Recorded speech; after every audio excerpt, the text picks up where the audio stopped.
ध्यान भोजन है, बहुत सटल फूड, बहुत सूक्ष्म भोजन है। अकेले ध्यान पर भी जी सकते हैं आप। इसलिए जब कभी कोई प्रेम में पड़ता है तो भूख कम हो जाती है। आपको पता है, अगर कोई आपको बहुत प्रेम करता है तो भूख एकदम कम हो जाती है। क्यों कम हो जाती? जब कोई प्रेम करता है, प्रेम का मतलब ही क्या है कि कोई आप पर ध्यान देता है, और मतलब क्या है? और जब कोई आप पर ध्यान नहीं देता, आपको पता है मनोवैज्ञानिक कहते हैं कि जब कोई ध्यान नहीं देता तब लोग ज्यादा भोजन करने लगते हैं।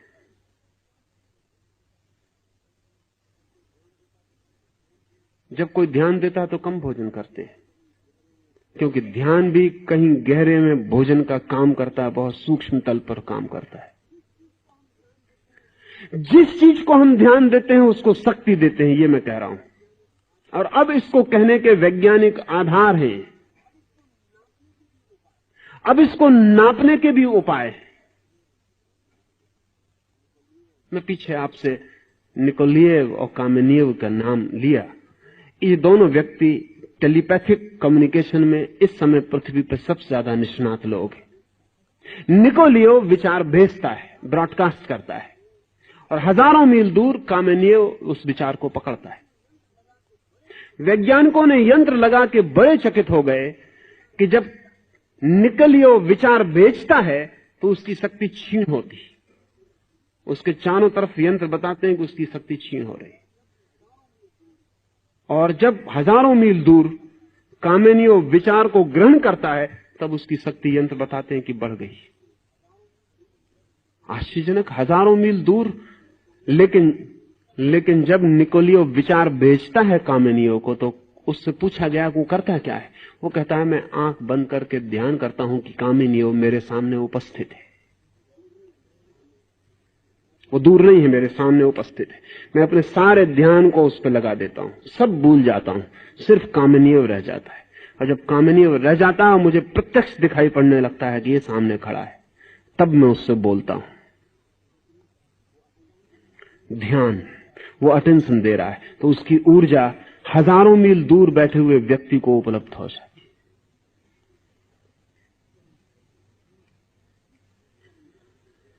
है। जिस चीज पर हम ध्यान देते हैं वहां शक्ति संग्रहित होती है, और जहां से हम ध्यान देते हैं वहां से शक्ति हटती है और विसर्जित होती है।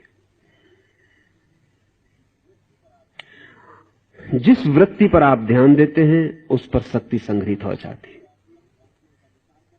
जब आप काम वासना का विचार करते हैं तो आपके काम वासना का जो केंद्र है वो शक्ति को इकट्ठा करने लगता है।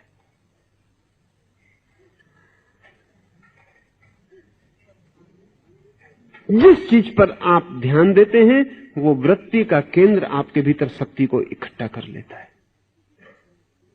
आप ही शक्ति देते हैं ध्यान देकर, फिर वो केंद्र शक्ति से भर जाता है तो उस शक्ति से मुक्त होना चाहता है क्योंकि बोझिल हो जाता है।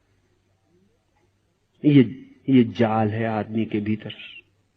लेकिन काम वासना पर ध्यान दो तरह से दिया जा सकता है। एक कि आप काम वासना में रस लें तो भी ध्यान दिया जा सकता है। तो प्रकृतस्थ नेचुरल काम वासना आप में घनीभूत होगी, नैसर्गिक काम वासना आप में शक्तिशाली हो जाएगी। एक विकृत ध्यान दिया जा सकता है। एक आदमी काम वासना पर ध्यान देता है कि मुझे काम वासना से लड़ना है, मुझे काम वासना को भीतर प्रवेश नहीं होने देना है, वो भी ध्यान दे रहा है। उसका भी काम का सेंटर, सेक्स सेंटर शक्ति को इकट्ठा कर लेता है। अब बड़ी मुश्किल होती है क्योंकि जो नैसर्गिक काम वासना को ध्यान देता है वो तो नैसर्गिक रूप से शक्ति उसकी विसर्जित हो जाएगी। लेकिन जो विसर्जित नहीं करना चाहता और ध्यान देता है, इसका क्या होगा? इसकी शक्ति विकृत रूप लेना शुरू करेगी, ये विसर्जित हो नहीं सकती। ये शरीर के दूसरे अंगों में प्रवेश करेगी और उनको विकृत करने लगेगी। ये चित्त के दूसरे स्नायुओं में प्रवेश करेगी और उनको विकृत करने लगेगी। ये आदमी भीतर से उलझता जाएगा और जाल में फंसता जाएगा अपनी ही दी गई शक्ति से। ऐसा हुआ कि हम एक वृक्ष को पानी दिए जाते हैं और प्रार्थना किए जाते हैं कि वृक्ष बड़ा ना हो। ये वृक्ष बड़ा ना हो, प्रार्थना किए जाते हैं और पानी दिए जाते हैं। जिस वृत्ति को आप ध्यान देते हैं, चाहे पक्ष में चाहे विपक्ष में, आप उसको पानी और भोजन देते हैं। तप का मूल सूत्र यही है कि ध्यान कहीं और दो, जहां तुम शक्ति को इकट्ठा करना चाहते हो वहां मत दो, ध्यान ही उठाओ ऊपर। अगर काम वासना से मुक्त होना है तो काम वासना पर ध्यान ही मत दो, पक्ष में भी नहीं विपक्ष में भी नहीं। लेकिन ध्यान आपको देना ही पड़ेगा, क्योंकि ध्यान आपकी शक्ति है, वो काम मांगती है। तो तप का मूल सूत्र यह है कि ध्यान के लिए नए केंद्र निर्मित करो। नए केंद्र आदमी के भीतर हैं और उन केंद्रों पर ध्यान को ले जाओ। जैसे ही ध्यान को नया केंद्र मिल जाता है और वो नए केंद्र में शक्ति को उंडेलने लगता है, वैसे ही पुराने केंद्रों से मुक्त होने लगता है। पहाड़ पर चढ़ाई शुरू हो गई। काम वासना का केंद्र हमारा सबसे नीचा केंद्र है, वहां से हम प्रकृति से जुड़े। सहस्त्रार हमारा सबसे ऊंचा केंद्र है, वहां से हम परमात्मा ऊर्जा से जुड़े, दिव्यता से, भव्यता से, भगवत्ता से जुड़े। जब भी आप ध्यान देते हैं, आपने ख्याल किया कि आपके मस्तिष्क में विचार चलता है काम वासना का, और आपका काम केंद्र तत्काल सक्रिय हो जाता है। यहां विचार चला, अब विचार तो चलता है मस्तिष्क में, और काम केंद्र बहुत दूर है, वो तत्काल सक्रिय हो जाता है। ठीक यही उपाय तपस्वी अपने सहस्त्रार की तरफ अपने ध्यान को लौटा के करता है। वो जैसे ही सहस्त्रार की तरफ ध्यान देता है, वैसे ही सहस्त्रार सक्रिय होना शुरू हो जाता है। और जब शक्ति ऊपर की तरफ जाती है तो नीचे की तरफ नहीं जाती। और जब शक्ति को मार्ग मिलने लगता है शिखर पर चढ़ने का, तो घाटियां वो छोड़ने लगती है। और जब शक्ति को प्रकाश के जगत में प्रवेश होने लगता है, तो अंधेरे के जगत से चुपचाप उठने लगती। अंधेरे की निंदा भी नहीं होती उसके मन में, अंधेरे का विरोध भी नहीं होता उसके मन में, अंधेरे का ख्याल भी नहीं होता उसके मन में, अंधेरे पर ध्यान ही नहीं होता। ध्यान का रूपांतरण है तप। अब इसको अगर इस तरह समझेंगे तो तप का मैं दूसरा अर्थ आपको कह सकूंगा। तप का ऐसे अर्थ होता है अग्नि। तप का अर्थ होता है अग्नि। तप का अर्थ होता है भीतर की अग्नि। मनुष्य के भीतर जो जीवन की अग्नि है, उस अग्नि को ऊर्ध्वगमन की तरफ ले जाना तपस्वी का काम है। उसे नीचे की ओर ले जाना भोगी का काम है। भोगी का अर्थ है जो अग्नि को नीचे की ओर प्रवाहित कर रहा है जीवन में, अधोगमन की ओर। तपस्वी का अर्थ है जो ऊपर की ओर प्रवाहित कर रहा है उस अग्नि को, परमात्मा की ओर, सिद्धावस्था की ओर। ये अग्नि दोनों तरफ जा सकती है। और बड़े मजे की बात यह है कि ऊपर की तरफ आसानी से जाती है, नीचे की तरफ बड़ी कठिनाई से जाती है, क्योंकि अग्नि का स्वभाव ऊपर की तरफ जाना है। आपने ख्याल किया, आप आग जलाते हैं वो ऊपर की तरफ जाने लगती है। इसलिए इसे तप नाम दिया, इसे अग्नि नाम दिया, इसे यज्ञ नाम दिया, ताकि ये ख्याल में रहे कि अग्नि का स्वभाव तो ऊपर की तरफ जाना है, नीचे की तरफ तो बड़ी चेष्टा करके ले जानी पड़ती। पानी नीचे की तरफ बहता है, अगर ऊपर की तरफ ले जाना हो तो बड़ी चेष्टा करनी पड़ती है। और आप चेष्टा छोड़ दें कि पानी फिर नीचे की तरफ बहने लगा। आपने पंपिंग इंतजाम छोड़ दिया, पानी फिर नीचे बहने लगेगा। अगर ऊपर चढ़ाना है तो पंप करो, ताकत लगाओ, मेहनत करो। नीचे बहने के लिए पानी किसी की मेहनत नहीं मांगता, खुद बहता है, वो उसका स्वभाव है। अग्नि को अगर नीचे की तरफ ले जाना है तो इंतजाम करना पड़ेगा। अपने से अग्नि ऊपर की तरफ उठती है, ऊर्ध्वगामी। इसको तप कहने का कारण है क्योंकि भीतर की जो अग्नि है, जो जीवन अग्नि है, वो स्वभाव से ऊर्ध्वगामी है। एक बार आपको उसके ऊर्ध्वगमन का अनुभव हो जाए, फिर आपको प्रयास नहीं करना पड़ता उसको ऊपर जाने के लिए, वो जाती रहती है। एक बार सहस्त्रार की तरफ तपस्वी का ध्यान मुड़ जाए तो फिर उसे चेष्टा नहीं करनी पड़ती, फिर वो अग्नि अपने आप बहती रहती है। धीरे धीरे वो भूल ही जाता है क्या नीचे क्या ऊपर, भूल ही जाता है, क्योंकि फिर तो अग्नि सहज ऊपर बहती रहती है।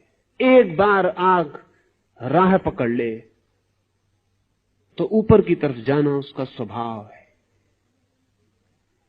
नीचे की तरफ ले जाने के लिए बड़ा आयोजन करना पड़ता है, लेकिन हम नीचे की तरफ ले जाने के इतने लंबे अभ्यस्त हैं, जन्मों जन्मों की हमारा अभ्यास है नीचे की तरफ ले जाने का।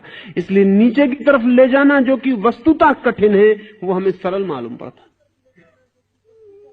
ऊपर की तरफ ले जाना जो कि वस्तुतः सरल है, वो हमें कठिन मालूम पड़ता। कठिनाई हमारी आदत में है, आदतें बड़ी कठिन हो जाती, और कभी कभी स्वभाव जो कि हमारी आदत नहीं है, जो कि वस्तु का धर्म है, उसके ऊपर हमारी आदत इतनी सख्त होकर बैठ जाती है कि स्वभाव को दबा देती है।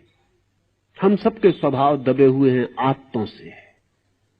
जिसको महावीर कर्म का क्रम कहते हैं, वो हमारी आदतों का क्रम है। हमने आदतें बना रखी हैं, वो हमें दबाए हुए हैं। वो आदतें लंबी हैं, पुरानी हैं, गहरी हैं, उनसे छूट जाना आज इसी वक्त संभव नहीं हो जाएगा।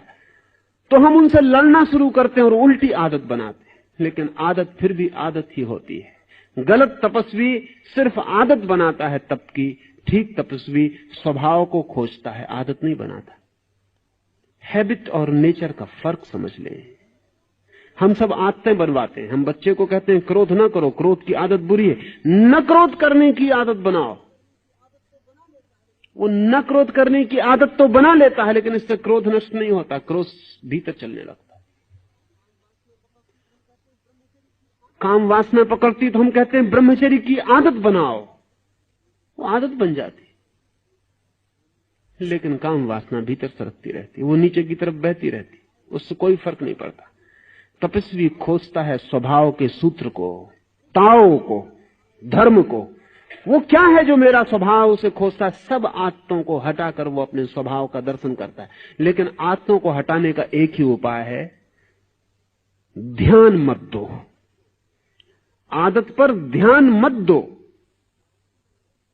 एक मित्र 4-6 दिन पहले मेरे पास आए, उन्होंने कहा कि आप कहते हैं कि बंबई में रह के और ध्यान हो सकता है, इस सड़क का क्या करें, भोंपू का क्या करें, ट्रेन जा रही, सीटी बज रही, इसका क्या करें। मैंने उनसे कहा ध्यान मत दो। उन्होंने कहा कैसे ध्यान ना दे, खोपड़ी पर भोंपू बज रहा है, नीचे कोई हान बजाए चला जा रहा है, ध्यान कैसे ना दे। मैंने उनसे कहा एक प्रयास करो, भोंपू कोई नीचे बजाया जा रहा है, उसे भोंपू बजाने दो, तुम ऐसे बैठे रहो, कोई प्रतिक्रिया मत करो कि भोंपू अच्छा कि भोंपू बुरा, कि बजाने वाला दुश्मन कि बजाने वाला मित्र, किसका सिर तोड़ देंगे अगर आगे बजाया। कुछ प्रतिक्रिया मत करो, तुम बैठे रहो, सुनते रहो, सिर्फ सुनो। थोड़ी देर में ही तुम पाओगे कि भोंपू बजता भी हो तो भी तुम्हारे लिए बजना बंद हो गया। एक्सेप्ट इट, स्वीकार करो। जिस आदत को बदलना हो उसे स्वीकार कर लो, उससे लड़ो मत, स्वीकार कर लो। जिसे हम स्वीकार कर लेते हैं उस पर ध्यान देना बंद हो जाता है। क्या आपको पता है, किसी स्त्री के आप प्रेम में हो, उस पर ध्यान होता है, फिर विवाह करके उसको पत्नी बना लिया, फिर वो स्वीकृत हो गई, फिर ध्यान बंद हो जाता है। जिस चीज को हम स्वीकार कर लेते हैं, एक कार आपके पास नहीं, वो सड़क पर निकलती है चमकती हुई, ध्यान खींचती है, फिर आपको मिल गई, फिर आप उसमें बैठ गए, फिर थोड़े दिन में आपका ख्याल ही नहीं आता कि वो कार भी है चारों तरफ जो ध्यान को खींचती, तो वो स्वीकार हो गई। जो चीज स्वीकृत हो जाती है उस पर ध्यान जाना बंद हो जाता है। स्वीकार कर लो, जो है उसे स्वीकार कर लो, अपने बुरे से बुरे हिस्से को भी स्वीकार कर लो। ध्यान देना बंद कर दो, ध्यान मत दो। उसको ऊर्जा मिलनी बंद हो जाएगी, वो धीरे धीरे अपने आप छीन होकर सिकुड़ जाएगी, टूट जाएगी, और जो बचेगी ऊर्जा उसका प्रवाह अपने आप भीतर की तरफ होना शुरू हो जाएगा। गलत तपस्वी उन्हीं चीजों पर ध्यान देता जिन पर भोगी देता। सही तपस्वी ठीक तप की प्रक्रिया ध्यान का रूपांतरण है।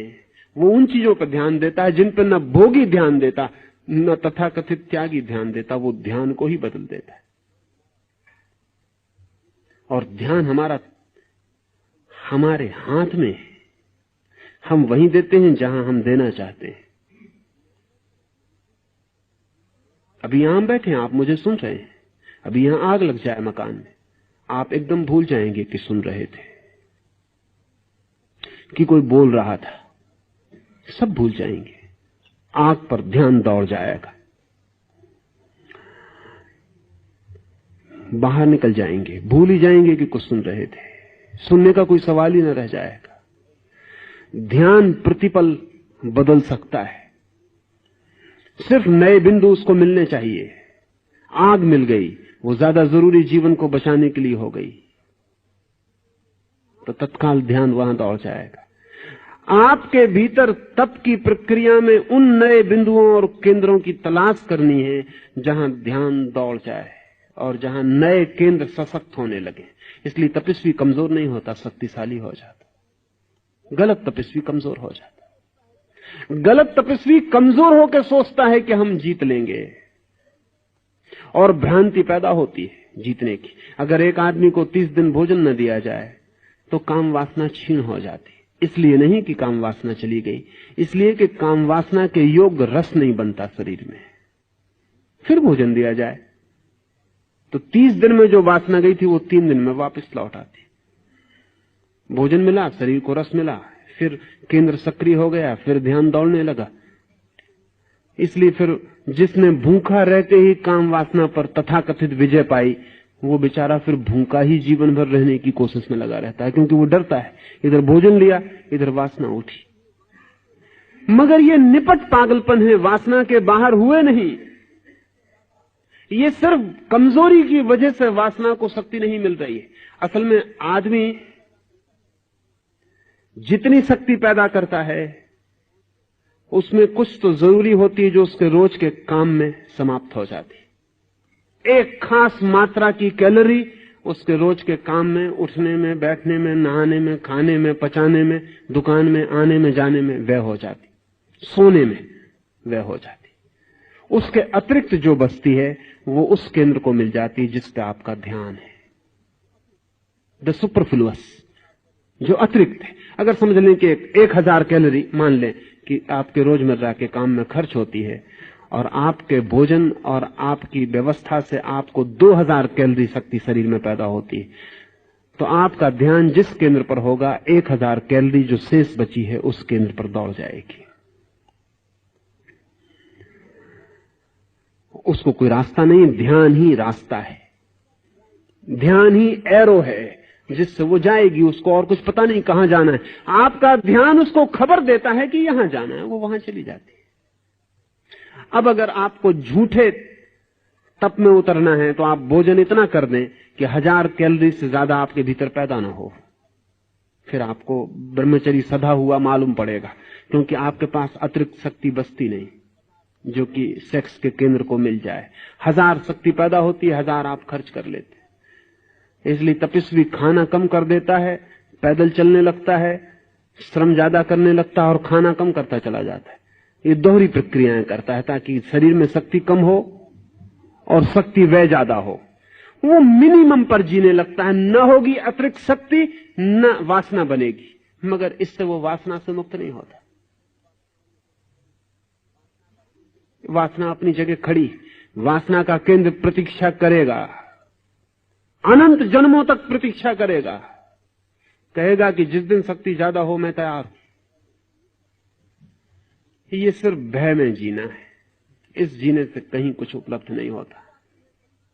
इससे प्रकृति तो चूक जाती है, संस्कृति नहीं मिलती, सिर्फ विकृति मिलती है और एक भयभीत चेतना रह जाती है पीछे। नहीं, ये रही है मार्ग, ठीक पॉजिटिव ऑस्टेरिटी का, ठीक विधायक तप का मार्ग है। शक्ति पैदा करो, ध्यान रूपांतरित करो, ध्यान नए केंद्रों पर ले जाओ ताकि शक्ति वहां जाए। इसे हम धीरे धीरे जब और गहरे उतरेंगे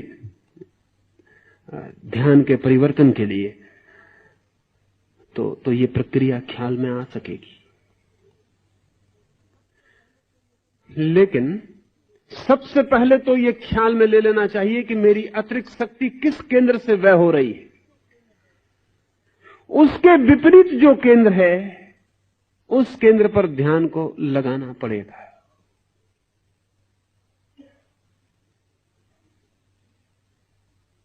एक छोटी सी घटना और आज की बात मैं पूरी करूं।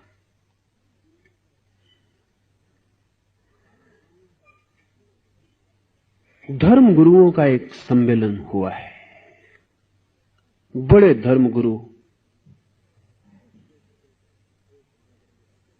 उस देश के एक नगर में इकट्ठे हुए।